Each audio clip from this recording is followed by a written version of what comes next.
আপনাদের সর্বশেষ চমক হচ্ছে যারা বাংলাদেশ থেকে আসেন, নেপাল থেকে আসেন, থাইল্যান্ড থেকে আসেন, শ্রীলঙ্কা থেকে আসেন, হয়তো এয়ারে যারা আসেন, তাদের জন্য এই শেষের চমকটা।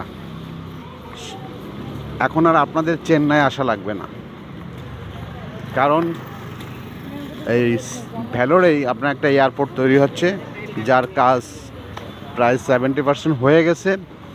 অর্থাৎ সিএমসি থেকে 10 থেকে 15 কিলোমিটার দূরে এইটা। আপনার অটোতে 10 থেকে 15 টাকা লাগবে, এবং আপনি যদি আপনি যে রিজার্ভ করে আসেন প্রাইভেট কার,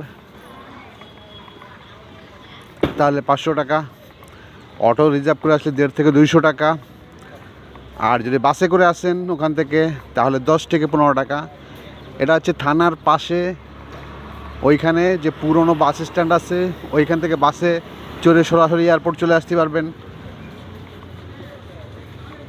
অথবা যারা সিএনজি নেবেন সরাসরি গন্তব্যে চলে আসতে পারবেন।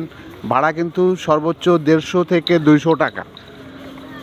আর এখন আর চেন্নাইয়ের টিকিট কাটা লাগবে না, ভ্যালোর হয়ে যাচ্ছে। ভ্যালোরের ভিতরেই আপনি, ভ্যালোরের যে এয়ারপোর্ট হচ্ছে, সরাসরি আপনি টিকিট কাটবেন এবার ভ্যালোরের। এয়ারের যে টিকিটটা, সেটা আপনি ভ্যালোরের টিকিট কাটবেন। ভ্যালোরের টিকিট কাটলে এয়ারে আপনি একেবারে সরাসরি আপনার 3 থেকে 4 থেকে 5 ঘন্টা বাইচে যাবে। আরও 2000 টাকা গাড়ি ভাড়া বাইচে যাবে। এটা হচ্ছে বিস্তারিত।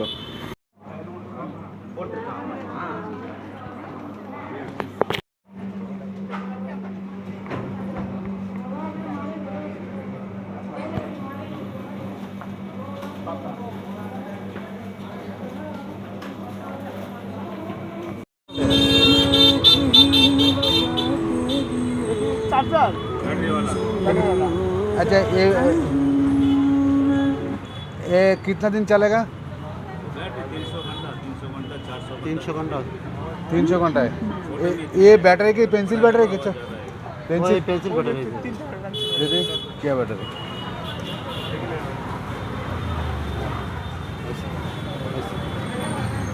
कितना दाम है? 150 টাকা। 150। अच्छा, ये कितना रुपया? 70 रुपये।